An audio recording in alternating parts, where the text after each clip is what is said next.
Scanning for audio.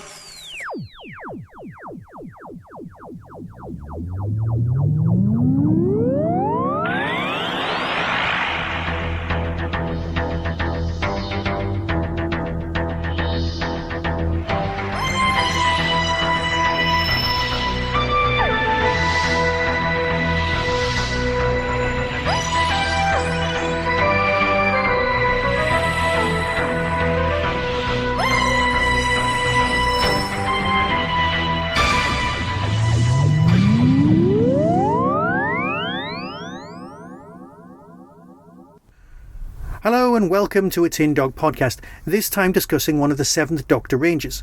It's, well, hang on, let's do this properly, from the notes. Silver and Ice. Now, it's 2 stories, and they are both kind of themed along the lines of, well, silver and ice. There's also a ghost story extra that you get as a free download with this one. I'll review that one separately, but it is storming. That one's called Brick House. But here we've got the 2 main stories in this release. You've got the 2-parter, which is A Bad Day in Tinseltown, and that one's written by Dan Starkey. Oh yeah, I know. And the other one is The Rebos Inheritance by Jonathan Barnes. Yeah, Rebos. Right, so let's go through this one. The Doctor and Mel encounter old foes at the edge of the galaxy. More tinsel proves to be dangerous commodity before heading to familiar planet and going through turbulent times and a meeting with another old acquaintance. I think we can all guess where that's going. So that's the overall thing, but here's the actual synopsis for Bad Day in Tinseltown. The Doctor and Mel drop in on former Bright Edge, dubbed Tinseltown, after the curious byproducts from its depleted mine. I think we know where we're going with that. The mayor thinks the future lies in entertainment, but the locals start behaving oddly. A hidden force of Cybermen has other plans. Now, although this is down as a 2-part story, it actually feels longer because there's a lot of world building gone on here.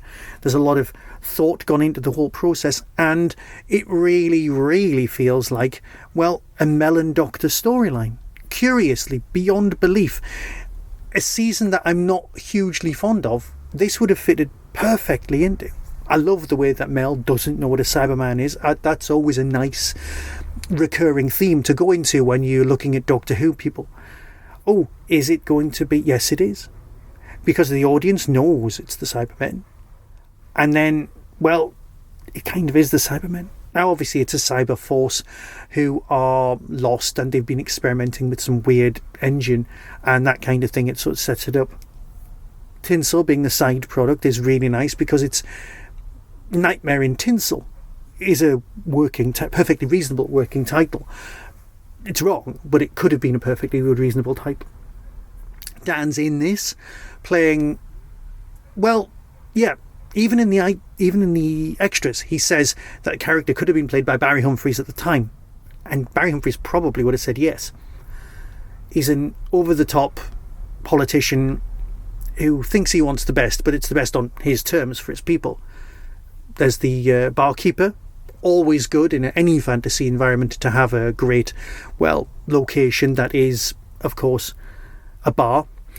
And then beyond that, you've got what's going on, because you know as an audience that this tinsel stuff is going to be coming from Cybermen, although you're not quite sure why if you start thinking about it. And it's coming from the multiple dimensions. We get that.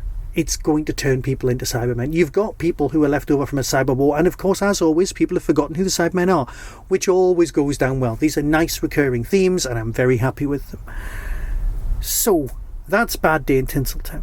I have to review them both together because it's a box set. The Rebos Inheritance. Now, everyone likes the Rebos Operation. Everyone.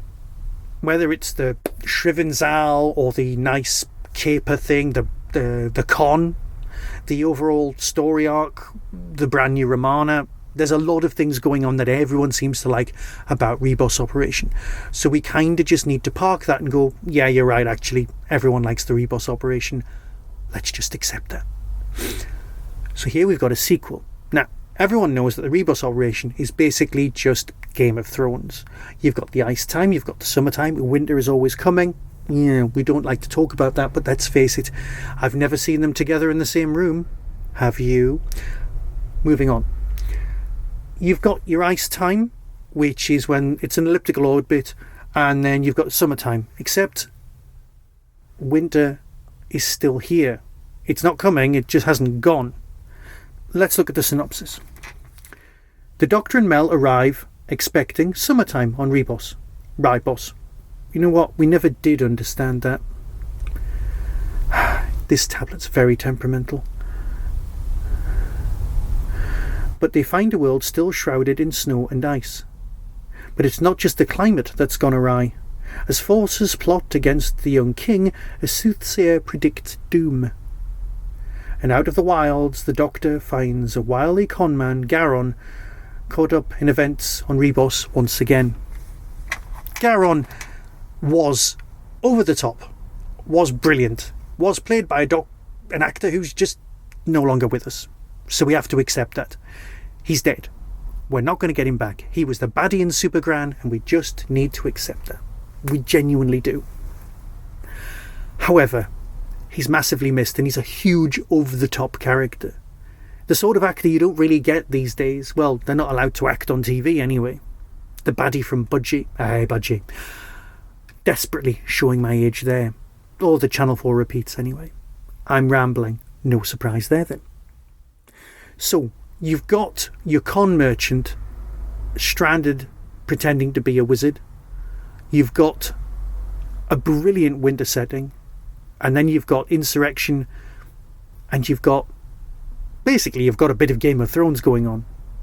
And like Game of Thrones, the books, you've got a lot of characters who are very, very well developed, very well thought out, and very well presented as real people living in this world. The only problem for me is that there was no mention of Thingy being right. You know what? That's a phrase that gets in my head most of the time, and I cannot remember his name now. You're shouting it at the screen. It's fine. We're amongst friends. We know what's going on. So, what I'm saying is that this is a cracking story. It's a brilliant box set. I mean, let's face it, if you like the Seventh Doctor, it's great. There's also, again, development with Mel's character and Mel's view of the Seventh Doctor. The way that she's looking at him hasn't really been gone into in Big Finish, and that's clever. It's well worth looking at, because there's a reason she leaves in Dragonfire. There's a reason that she looks at the Seventh Doctor differently from how she looked at the Sixth, and that's just clever. Yes, there's been a lot of Langford about. There's been a lot of Mel. We've had the recent Colin box set, which of course is reviewed elsewhere. But as far as I'm concerned, it's a great box set. Now, there'll be a different video along in a few moments to discuss the extras, because that's done by Sophie Aldred, and I thought I'd do that one separately. And it's not full character acting, full character cast, you know what I mean. Great box set. Here's the trailer. Enjoy. Until next time, be seeing you. This is a tale of vengeance and of the ceaseless quest for power. From Big Finish Productions, Doctor Who, The Seventh Doctor Adventures, Silver and Ice. Where are we? It's dingy enough to be the Arctic Circle. Tinseltown, the city that never sleeps. Welcome, one and all, to the grand reopening of Mitzi's place. I'm the Doctor, Miss... Patraxis. Carol Patraxis from Galactic Central. I am Sandar, known to all as Sandar the Barbarian. What exactly are your questions? What are you doing here back in Rebos after all this time? Oh, great gods of Rebos. Gods of ice and gods of sun. How do you mean tinsel? All the sparkly stuff. Everything's made of it. The bones, Your Majesty! The bones have spoken to me! This never-ending ice time. There must be a reason. So we've landed at the wrong time? On the contrary, we've landed at the right time. But something's very wrong on Rebos. There is another threat.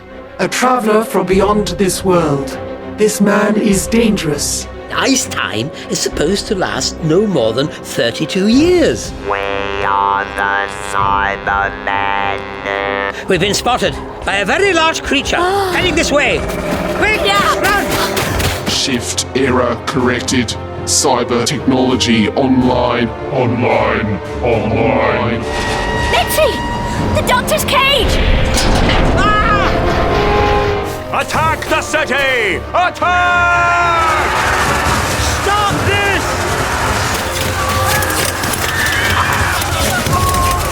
Release the Battle Shrivenzar. Big Finish, for the love of stories. Well, wasn't that bracing?